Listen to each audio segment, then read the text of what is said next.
राज्य सरकार नवी औद्योगिक नीतिની જાહેરાત કરશે। 15 જૂને નવી ઔદ્યોગિક નીતિની જાહેરાત કરવામાં આવશે। સીએમ ભૂપેન્દ્રભાઈ પટેલ અને ડેપ્યુટી સીએમ હર્ષભાઈ સંઘવી જાહેરાત કરશે। મેન્યુફેક્ચરિંગ બિઝનેસ સેટઅપ સહિતની બાબતોને આવરી લેવાશે। ત્યારે નવા ઇન્સેન્ટિવ, કરમાં છૂટછાટ અને વિસ્તાર આધારિત સ્કીમની પણ જાહેરાત કરવામાં આવશે। ઔદ્યોગિક નીતિની જાહેરાત કરવામાં આવશે। નિકુંજ જાની આપણી સાથે ફોન લાઈન પર જોડાઈ ગયા છે। નિકુંજ, 15 જૂને નવી ઔદ્યોગિક નીતિની જાહેરાત કરવામાં આવનાર છે, શું વિગતો?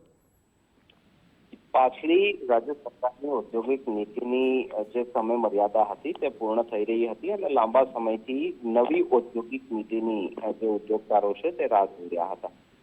આગામી 15 જૂન એટલે કે સોમવારના રોજ રાજ્ય સરકાર દ્વારા નવી ઔદ્યોગિક નીતિની જાહેરાત કરવામાં આવશે।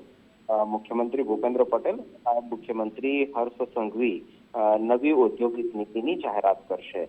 મેન્યુફેક્ચરિંગ અને બિઝનેસ સેટઅપ સહિતની બાબતોને આ નવી ઔદ્યોગિક નીતિની અંદર આવરી લેવામાં આવશે। આ સાથે જ રાજ્ય સરકારના નવા ઇન્સેન્ટિવ કર ની અંદર છૂટછાટ અને વિસ્તાર આધારિત સ્કીમની પણ જાહેરાત જે છે તે કરવામાં આવશે।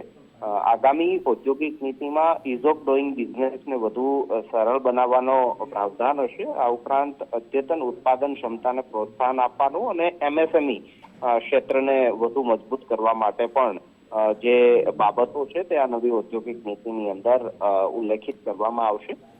15 જૂન સોમવારના રોજ રાજ્ય સરકાર દ્વારા આ નવી ઔદ્યોગિક નીતિની જાહેરાત કરાશે। બિલકુલ નિકુંજ, સમગ્ર માહિતી સાથે જોડાવા બદલ આપનો આભાર।